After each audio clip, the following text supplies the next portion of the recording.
E aí, queridos, tudo bem? Sejam bem-vindos de volta e vamos continuar a nossa aula remota, a nossa continuidade modular, agora com os agentes exógenos. Nós vimos que o relevo terrestre, ele é todo irregular, ele não é essa superfície plana que a gente observa nas representações, tanto esféricas quanto planisféricas. Então, hoje, agora, você vai continuar comigo com os agentes exógenos, que são os agentes que atuam na superfície terrestre, transformando. E agentes exógenos, a gente viu que os agentes endógenos, eles atuam de dentro para fora. Os agentes exógenos, eles atuam na superfície terrestre já, tá?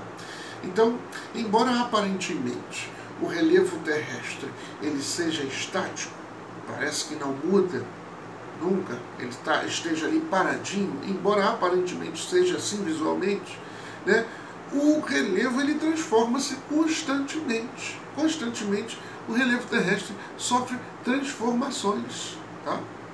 E este processo ele encontra-se diretamente relacionado com os agentes internos e externos de transformação do relevo, tá? E os agentes exógenos, eles são elementos típicos da natureza que atuam diretamente na transformação do relevo terrestre, sabia? Manifestando-se especificamente no desgaste do mesmo. Então, podemos afirmar que os agentes exógenos, eles esculpem o relevo, beleza? Anotem aí no seu bloco, anotem no seu caderno, façam as anotações, se tiver um livro também, rabisca ele, consuma ele da melhor forma intelectual. Os agentes exógenos, que é a nossa ferramenta agora, eles são os agentes externos de transformação do relevo. Ok? Eu gostaria que você colocasse aí que os agentes exógenos, eles são os agentes externos de transformação do relevo terrestre e são considerados elementos muito importantes, visto que atuam em conjunto. Eles, a atuação em conjunto dá uma dinâmica muito maior. Essa atuação em conjunto esculpe e modifica as formas da crosta terrestre constantemente, criando novas paisagens com o passar do tempo. Então, os principais agentes exógenos são o Sol, a água, a temperatura e o vento. Sol, água, temperatura e vento. Ok?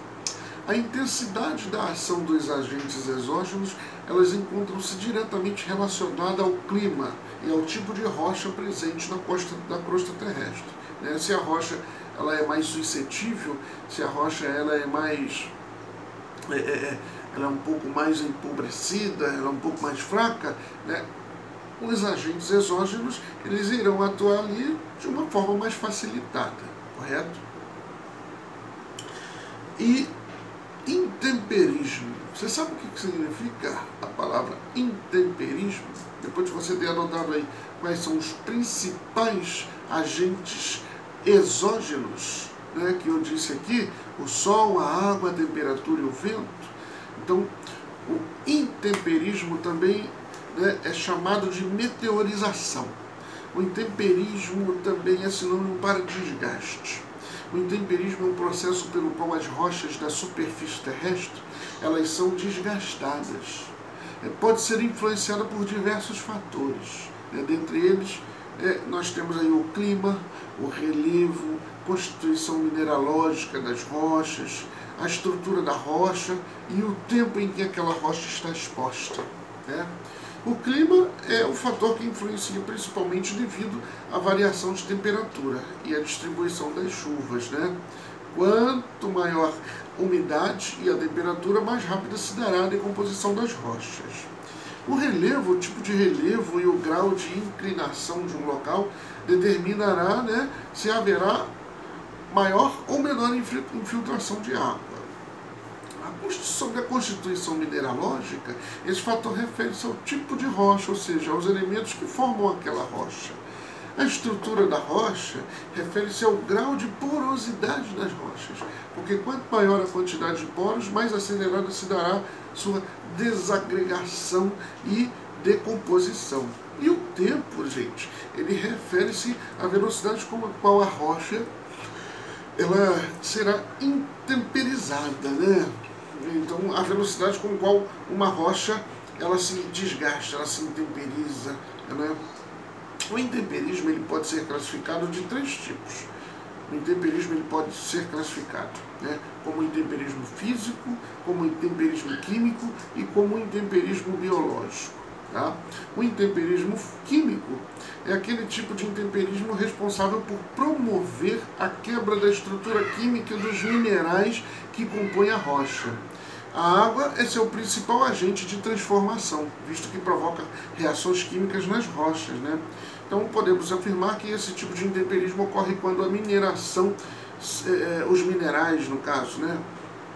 Esse tipo de intemperismo ocorre quando os minerais são quimicamente alterados ou dissolvidos. É mais intenso em áreas equatoriais e tropicais, devido à presença de umidade e temperatura elevadas. O intemperismo físico, também chamado de desintegração mecânica, né, ele ocorre quando a rocha é fragmentada por processos mecânicos, que não provocam alteração na decomposição química da mesma. Né? Esse tipo de intemperismo ocorre principalmente em regiões, né, sujeitas a climas extremos, ou seja, com temperaturas baixas, como os climas polares, ou muito elevadas, né? Como os desérticos, os climas áridos. Então, e o intemperismo biológico, né? Você viu aí o químico, o físico, o biológico. Esse tipo de intemperismo ocorre, o biológico, né? Ocorre devido à ação antrópica, à ação dos seres vivos, onde as bactérias, né, e as algas, elas adentram as fraturas das rochas e aceleram o processo de desintegração.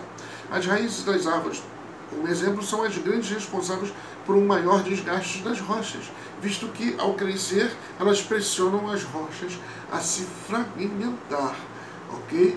Então, você viu aí, né, dos agentes endógenos, os principais agentes endógenos e os tipos de intemperismo. E o processo de erosão, hein? Você sabe o que é o processo de erosão? Erosão nós podemos entender por processo erosivo, né? Fenômeno onde ocorre o desgaste da superfície do solo, resultando da modificação do relevo. Então, erosão, desgaste, e intemperismo são basicamente sinônimos. A erosão é considerada um problema, pois é responsável pela perda de fertilidade do solo, né, e pelo processo de desertificação de áreas que um dia já foram férteis. A erosão ela pode ser um processo natural ou provocado diretamente pela ação do homem, ok? E essa ação do homem, né, através da má utilização do solo e do meio ambiente. O processo erosivo ela engloba 3 etapas. É interessante que você anote isso aí. O processo erosivo engloba 3 etapas. Desgaste, transporte e acumulação. Ok? No desgaste, ocorre a retirada dos materiais de rochas pré-existentes. No transporte, ocorre o arrastamento dos materiais arrancado na fase do desgaste, onde os materiais transportados são chamados de sedimentos. E na acumulação, ocorre a deposição dos sedimentos transportados em áreas de baixas altitudes. Tá? E você sabe quais são os principais tipos de erosão? Você sabe quais são os principais tipos de erosão? Nós temos, a erosão pode ser fluvial, a erosão pode ser pluvial, a erosão pode ser marinha, a erosão pode ser glacial e a erosão também pode ser eólica. Tá? Erosão fluvial é aquela decorrente da ação contínua dos rios que carregam sedimentos em sua correnteza, né, transportando e depositando nas planícies aluviais. A erosão pluvial, né, é aquela provocada pela ação das águas das chuvas na superfície terrestre. A chuva provoca a retirada e o transporte do material superficial do solo, sendo mais intensa quando encontra um solo desprotegido de vegetação. Tá? A erosão pluvial, ela pode ser classificada em erosão laminar, em erosão de ravinamento e também pelas vossorocas. Então, erosão laminar, né? Erosão de ravinamento e pelas vossorocas, ok? Aí, rapidamente, né? Uma dessas três aí. A erosão laminar é um tipo de erosão pluvial que ocorre quando a água percorre uniformemente ao longo da superfície, transportando as partículas sem formar canais definidos. É responsável por transportar grande quantidade de sedimentos que causam o assoreamento dos rios. A erosão de ravinamento é um tipo de erosão pluvial causada pela concentração do escoamento superficial, processo que marca a degradação do solo, iniciada pela erosão laminar, provocando o surgimento de ravinas, né? São aquelas erosões menores. As vossorocas, elas referem-se a um avançado estágio de degradação dos solos. Este tipo de erosão, elas ocorrem principalmente em áreas de encostas de topografias mais planas. As vossorocas, elas podem se tornar bem profundas, atingindo inclusive os lençóis freáticos. Então, tinha uma professora, uma grande mestre, que eu tive o prazer de estudar, que ela falava: a ravina, a erosão por ravinamento é aquela erosão que você consegue pular ela ainda. Você vem correndo, tem numa superfície que já sofreu um processo de erosão, está vendo aquela valinha ali, aquela erosão ali, se você consegue pular ela, é porque é uma erosão de ravinamento. Se você já não consegue pular, se você vê que a erosão é enorme, é uma erosão já muito avançada, aí já é uma vossoroca, uma erosão em estágio bem avançado. E a erosão marinha? A erosão marinha é causada pelo constante movimento das ondas do mar, que provocam a abrasão dos paredões rochosos presentes no litoral, dando origem às falésias. E eu gostaria que você colocasse aí, pesquisasse imagens de falésias, para que você tenha visualmente essa imagem aí. O seu material também tem, mas é interessante você ver vários tipos de falésia para que você, quando estiver na praia ou num litoral bonito, de férias, você saiba como identificar. A erosão glacial, ela também é chamada de erosão glaciária. Esse tipo de erosão ocorre quando as geleiras degelam, ok? E a erosão eólica, hein? Sabe o que é erosão eólica? A erosão eólica refere-se ao tipo de erosão provocada pela ação dos ventos. Esse tipo de erosão pode ocorrer por destruição ou por acumulação. Por destruição, ela consiste na retirada e no transporte de partículas mais finas pelo vento. E por acumulação, ao diminuir sua velocidade, o vento deposita os materiais que carrega, os quais constituem chamados depósitos eóricos. A erosão eólica dá origem às formas de relevo, quando partículas de areia carregadas pelo vento modificam as áreas que atingem, esculpindo as rochas e o relevo. Além disso, as dunas tendem a se deslocar na mesma direção do vento. Então, pesquisem também. E os deslizamentos? Os deslizamentos que ocorrem principalmente nas encostas dos morros, eles provocam uma modificação profunda no relevo.